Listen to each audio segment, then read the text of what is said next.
Hey guys, Steve Zelenardo with Mike Gaddy here, Real Estate on Record. We're just chatting right now regarding just what's happening now with reverse mortgages and why the market didn't falter the way we thought it was going to. And we're just having just a rough conversation, not rough, but some banter regarding this right now.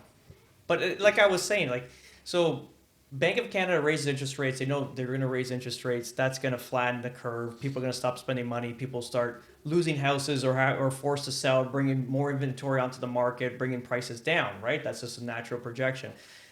Did the Bank of Canada know that these big banks were going to do reverse mortgages? That's what I'm just curious to know. To hold it together, yeah.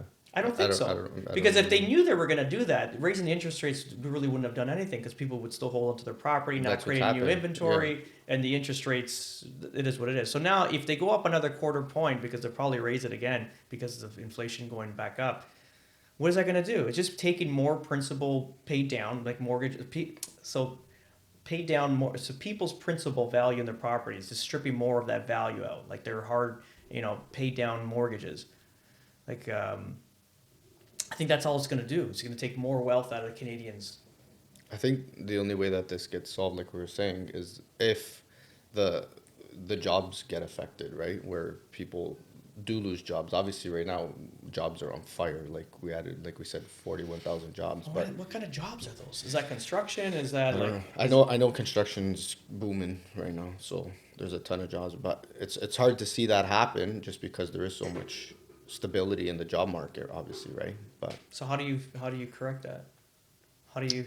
Well, obviously by them raising rates, it creates everything more expensive. More expensive for businesses, right? So it's harder for them to grow. So if they're not growing, eventually, do they get to a point where they kind of just stay stagnant at the level they're at and not continue to hire, maybe even shrink with the size of their business and maybe cut some jobs to just stay afloat? Like, I don't, does it get to that? I don't know. That's the only way we're going to cut jobs. So let me ask you guys something. The term flipping houses.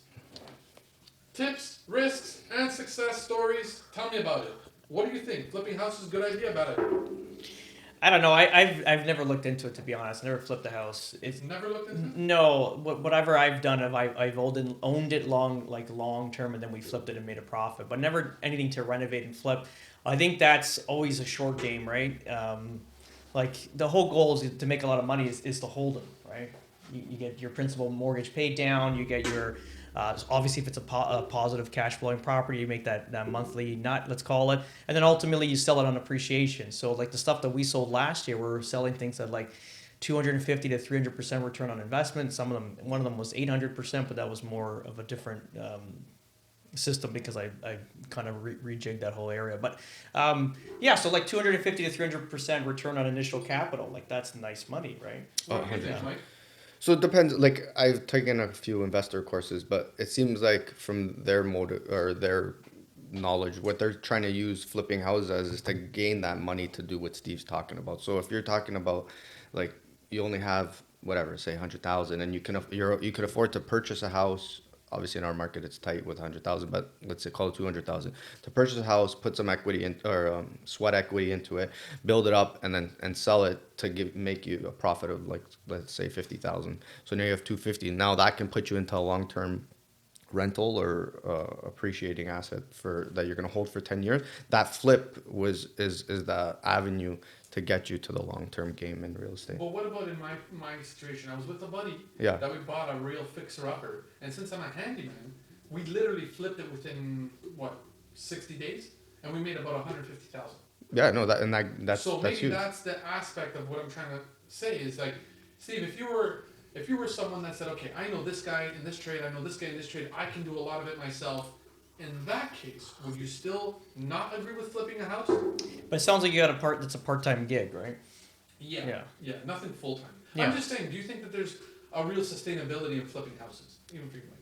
Yeah, I've done it myself. You have done it? Yeah, we flipped one. Well, we lived in it for a short period of time just to, like, obviously defer some tax. Did you do any fixing in the house? Yeah, we did we got the whole thing. Oh, I did. wow. So Yeah, exactly I've done like what almost I'm 3 now. The whole point is to create like a snowball effect, right? If you're buying and selling, you're losing your snowball. You can never get that thing rolled any bigger. So if you're buying and holding, you refinance it in 5 years. Like in Canada, probably 5 years would make more sense. But you refinance it in 5 years. You take your initial capital out, and you put that into another investment property. You can keep that snowball rolling. So the whole point But that's not possible anymore. It's hard to get the money out enough for you to get approved for the next property. yeah. So this country is a little bit weird right now with capitalism. This is why obviously we're migrating into the U.S. because there's more opportunity there. But in theory, that's what it was, right? You refinance. Let's say you put 100K in year one, year five, you pull your 100 back out. The problem is here is that the property values were like that house was like 300,000 when you bought, and then now it's like 600. Which is good on appreciation. Buy and Correct. hold, you have that 300K Right. cap. But now you can't take that refinancing and put it. Where are you gonna put that 100 grand now? That's Now you right. gotta put 200. Let's just say down. That's right. Yeah, And that's the problem. Yeah. So in Florida, essentially, that's what I wanted to do. yeah, I wanted to take whatever property, let's say in the next year I make 50, whatever, anything. Take that money and put it onto another property. I can't because by the time next year comes, everything's gonna go up to the point where I'll pass that threshold. yeah. Florida's it's appreciating quite well, right? But it's not like here, like how we had these massive jumps. So you're gonna have that trickle. So you'll still have opportunity. I don't know how long, to be honest. But over here, that's gone. Over here, I like think- Mike, for example, could you take, let's say you buy a property for $1 million, you make 1.2, you can't take 200,000 and buy another $1 million property. You'll never get approved for an $800,000 mortgage. No, but maybe you go buy somewhere a little bit further north, right? It depends on the area. Yeah, you'd have to find the area for it. But that's what we always did. We kept buying Just north. going north, yeah. But then we were in Aurelia at some point. Yeah, and it was no, just no, like, this doesn't it's- make sense anymore. Mind you, Aurelia's got decent rents right now. Yeah, so, yeah, So it still yeah. works. It still look at the duplex we sold, right? Yeah. So All right, commercial real estate investing, opportunities and challenges. Have either of you ever bought any commercial building? I had one, yeah. Yeah. Pros, cons, do you think it's worth it? Do you think it's not worth it? The only thing with commercial is your financing options are very difficult. It's so difficult. Residential is easy. You can get a mortgage. It's quite quick. Commercial is a disaster to get, to It's a be honest. disaster? Yeah. Is it because the whole platform is a disaster? Well, it's different. You're dealing with a different department in financing. These are people that actually look at numbers, not like, so they're basically looking at, does this thing even make sense for us to finance? Is it a proper business? Is it going to make the rents? Is it a risk? And not only that, you got to put more money down, like 30 to 40%. Like 30% is the minimum, but it's higher. Like every time I've done it, I had to do like 35, 40% down, just to offset the numbers. And then the rates are high. And then you got to, when you do an appraisal on it, you're talking like $3,000. $3,000 doing appraisal on it, and do you get the mortgage? Do you not get the mortgage? Like, so does it appraise? Does it not appraise? And then you're looking at it. They look at it as net income too. Like they'll look at that, and that was like a mixed live work building, right? But still, they didn't look at the residential. They only looked at the commercial. So now, Mike, we'll start with you on this one. Financial options. If someone came up to you and said, what are my options? Investment, mortgages, hard money, loans, etc. Is there a lot of financial options for people? Let's say that they're stuck, they're lost, they don't know what to do. Is there financial options? of course, it all depends on the risk tolerance and obviously how much capital they have to invest and how involved they want to be. So if you have a lot of money and you don't want to be very involved, you're going to lend it out to someone and bring in a return of whatever 15% to 20%, let's say. If you don't have as much money and you're willing to do like a JV partnership, and you have a little bit higher risk tolerance, you can get into like a working partner and a money partner type JV where you can purchase a property, like you said, renovate it and rent it out. And like a lot of people use that burst strategy, right? You buy a property, you renovate it.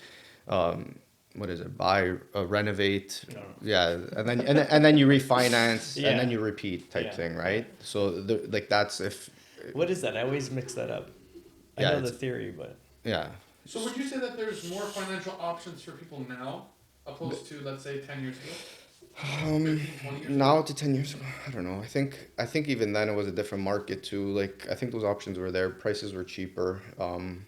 It was easier. Obviously, the last 20 years, everything's appreciated, right? So I think that there was a shit ton of options then too. It's just now I think it's more mainstream. Like real estate investing is like more of a thing that people follow, and it wasn't as cool before. Now it's like everyone wants to be an investor because obviously the returns are there, right? So I think it's more mainstream. I think the options are always there.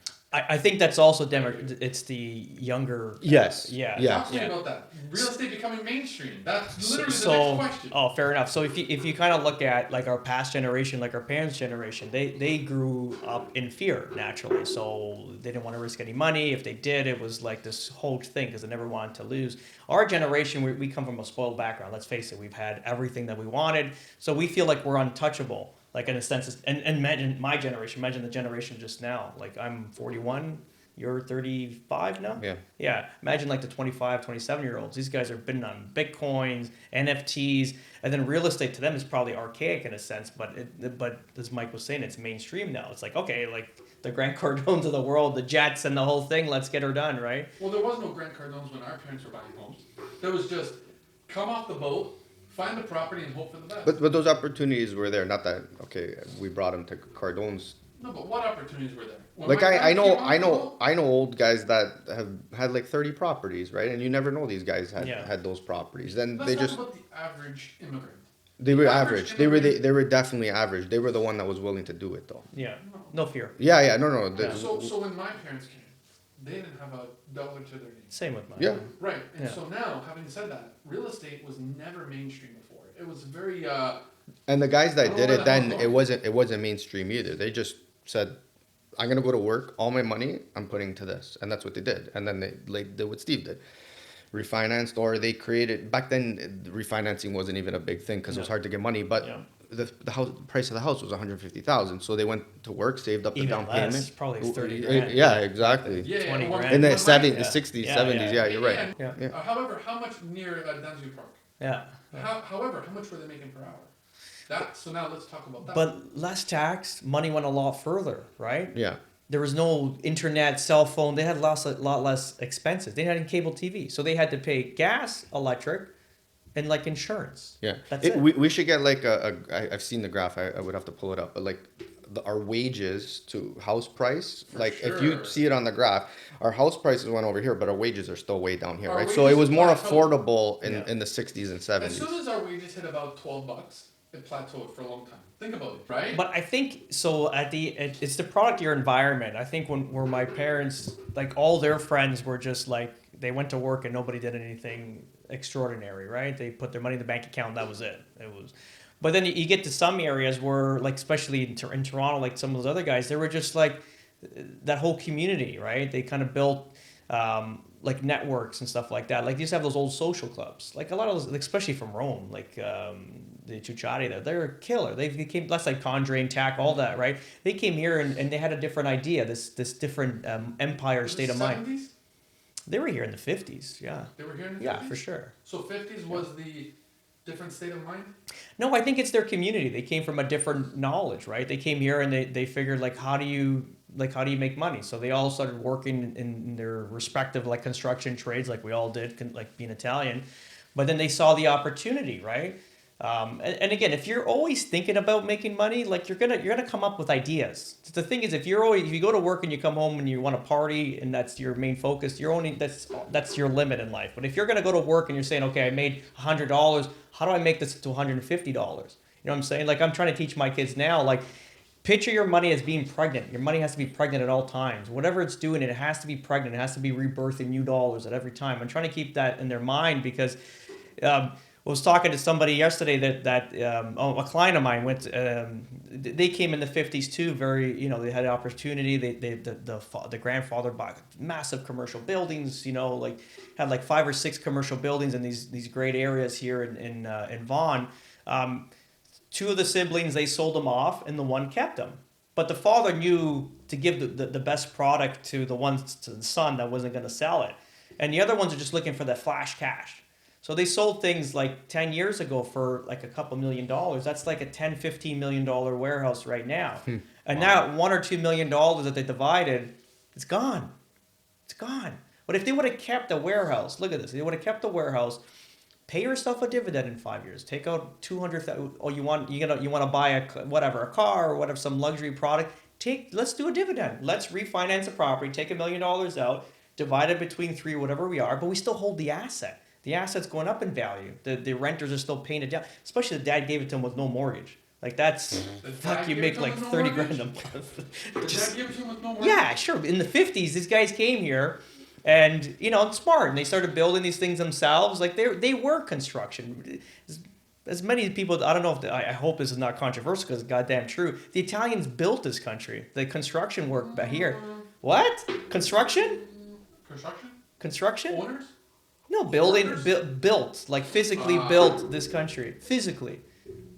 Who was here before the Italians? Germans, English. Ah. Yeah. So the Italians essentially put their Where was their the footprint boost? in there. The boost of build.